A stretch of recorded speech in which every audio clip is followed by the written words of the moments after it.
Welcome, everyone, to another edition of Lights Out with Johnny Roberts. Coming up, the first driver to punch his ticket into Phoenix in the Championship 4 in NASCAR's Three Top Series. That, of course, is Grant Enfinger. He'll join us here in just a moment. But first of all, folks, we saw some chaos on the racetrack after the Cup Series race at Talladega because a lot of drivers didn't know in that overtime period with that big wreck what the actual rules were. Folks, if you're confusing your drivers, you're definitely confusing your fans. Now, after hearing from Elton Sawyer about what NASCAR is going to do about that, I have a lot of confidence that there's going to be a clarification of those rules so we'll know what drivers do, and as fans, we'll know what the rules are. But here's another bit of confusion for me and for a lot of other people. The Owners' Championship. Folks, the Owners' Championship was there years ago to make sure if there was team swapping or driver swapping around,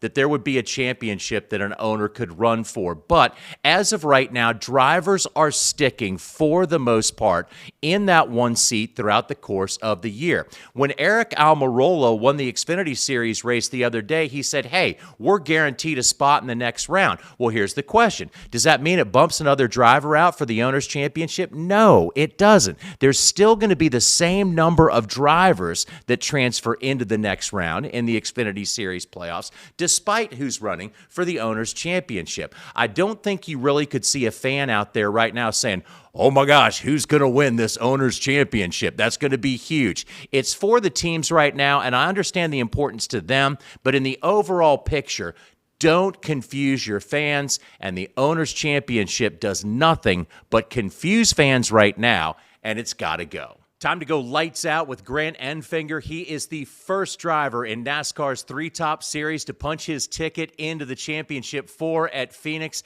Grant, this must be so many different feelings for you right now. You got this brand new team. You guys are punched in. What's the feeling like? Is it a huge relief? Yeah, there is a lot of feelings involved, and yes, part of it is relief, but a lot of it is just genuine joy and excitement. It was huge for us and what it means for our team. It's our first team win for CR7 Motorsports. It's also kind of a culmination of a lot of hard work, a lot of behind the scenes effort by a lot of people over this past year to even put us in this position. But we've also had quite a few heartbreaks this year. Feel like we had a few coulda, woulda, shoulda got away from us for whatever reason, and we've been pretty disappointed to have a 0 in the win column, and now to get it done at Talladega, which is my home track. Had a lot of family there. Had my daughter and son there for the first time ever for a win for me, which was huge. But also the CR7 guys, the Grant County Mulch family, the Champion family, we're all more than a working relationship, and more than most race teams have. We are family, so to be able to celebrate that first win as a team together, and for what it means to catapult us into the Championship 4 at Phoenix. For the first time all year, I feel like our small team at CR7 Motorsports, I think we actually have an advantage. We have a few extra weeks to go ahead and prepare for Phoenix.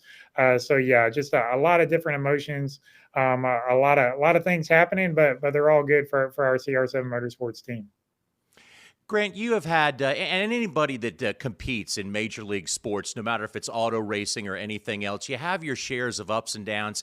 You have your shares of times in your career when you wonder what the next step is going to be. And you seem like just a great example of never giving up, of keeping to it. And, you know, it seems like sometimes when things might be the worst, they turn out to be the best. You get with this new team. What does that say to you about keeping digging, man, and keeping after a goal? Yeah, my wife would say it's stubbornness, and it runs in my family evidently. I like that. Our 3-year-old son Carson, he may suffer from this same disease, and definitely my dad does, and definitely his dad before him did. So, yeah, I think if there's a very big positive and negative attribute to the Infingers, we get our mind set to something. That's how it's going to be. So yeah, I've definitely wanted this dream for a long time, and I'm one of the few people I feel like you'll talk to that I'm truly living my dream, and this was very, very far fetched for me from a long time ago. And really, for the last 10 years, I've been able to make a living as a race car driver, and that's something I always dreamed of. And so yeah, I've been able to kind of more or less take advantage of these opportunities and truly appreciate them when they come, and appreciate these highs, because yeah, there's definitely been a lot of lows along the way too, and a lot of heartbreaks, but man, the CR7 Motorsports, everybody kind of looks at it as a new team, or maybe a demotion or something like that from where I was, and I haven't looked at it like that at all. Cody Robaugh and his family, Larry Berg, everybody, the Grant County Mulch family. I raced for these guys a few years ago when I got put part time back in 2021, and ever since then, it's kind of been a dream of myself and Cody's to kind of build into this.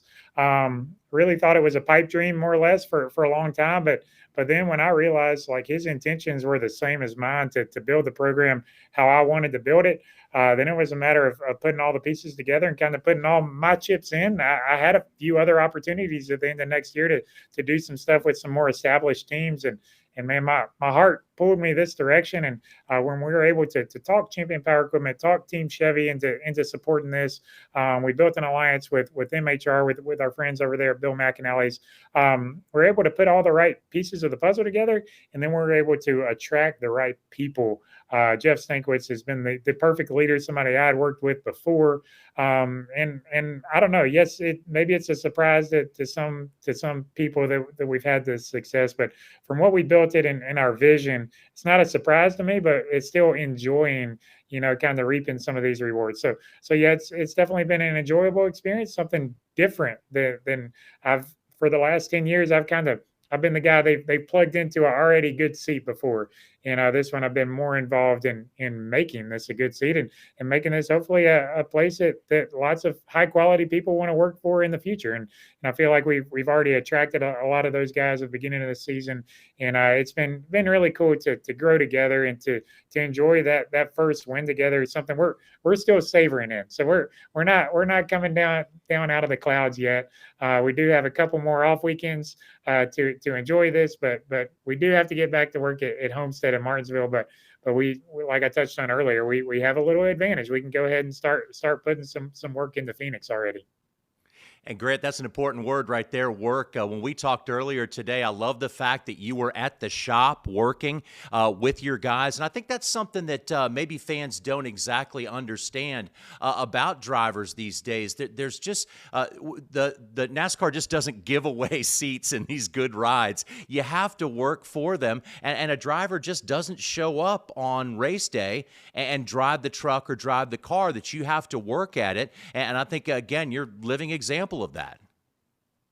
Yeah, the sports obviously evolved a lot over the years. I feel like a lot of drivers are putting more effort into their craft than they have been before, and I'm very, very blessed to be with Team Chevy, and Josh Wise, Scott Speed. They run a program that kind of helps us as drivers, but yeah, on the team aspect, I'm more involved in kind of the overall general direction of our organization.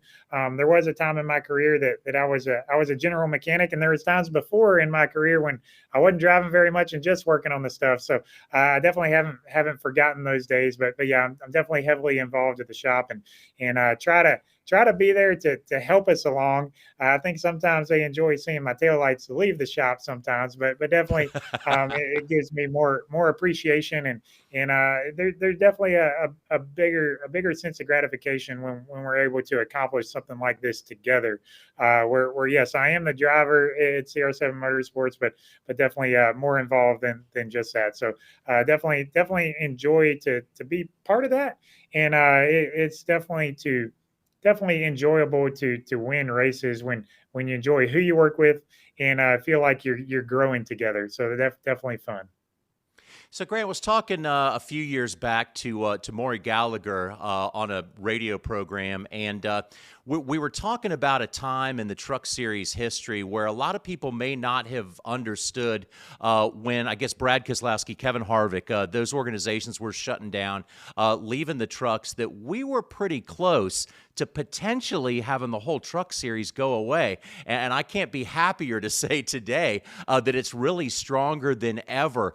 You've had a front seat and a great view of this thing. How much has this series changed, and how much has it changed for the better, competition-wise and financial-wise?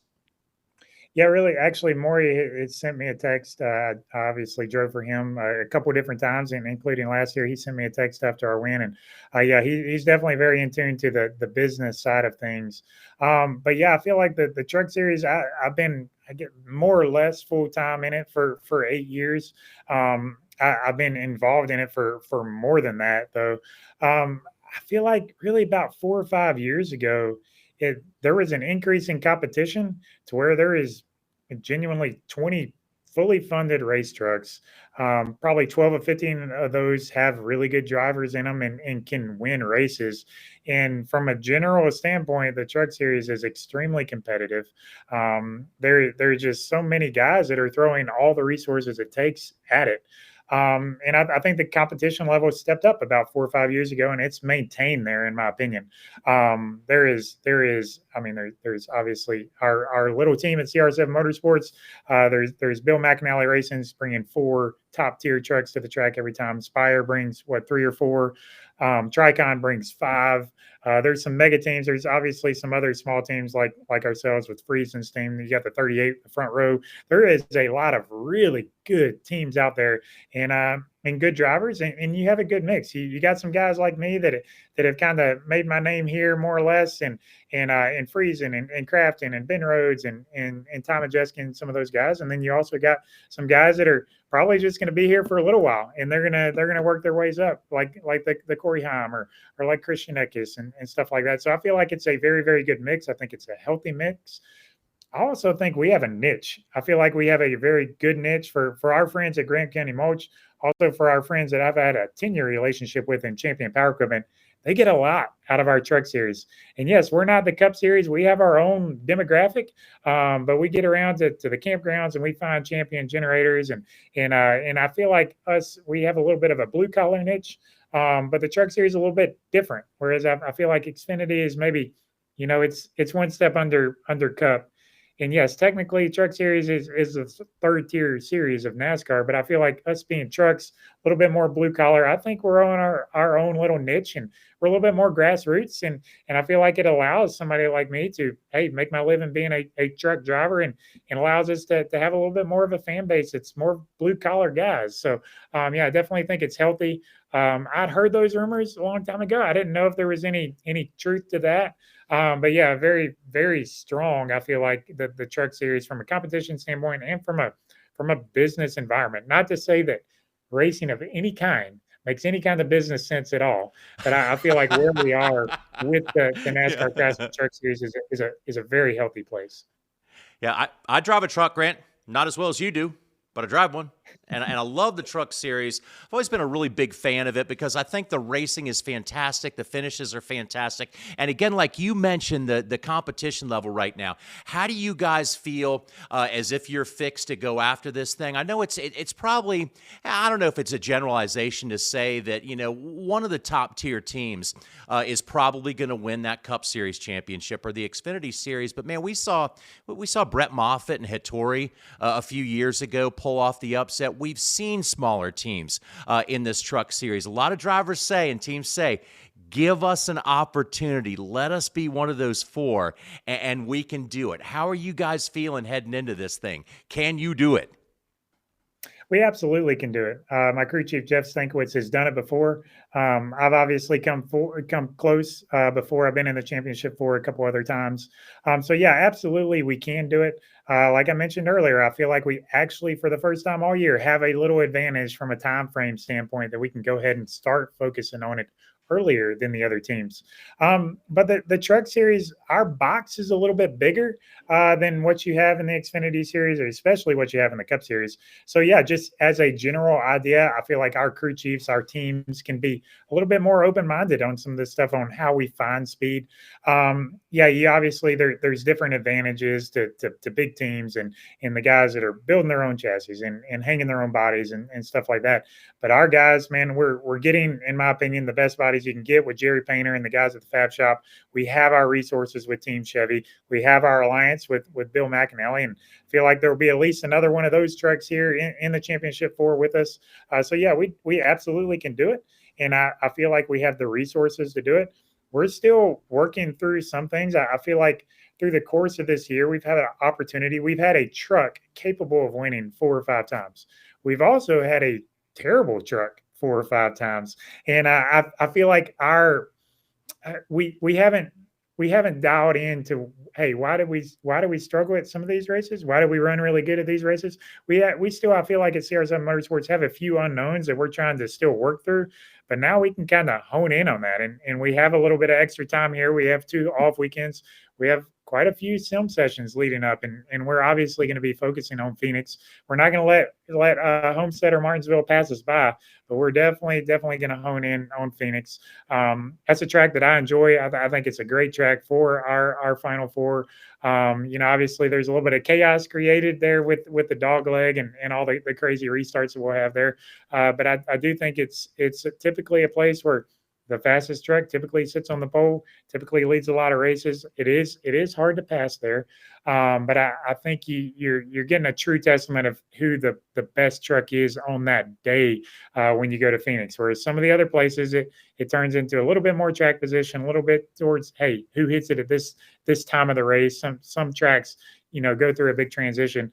But yeah, we obviously have more time to focus on that right now.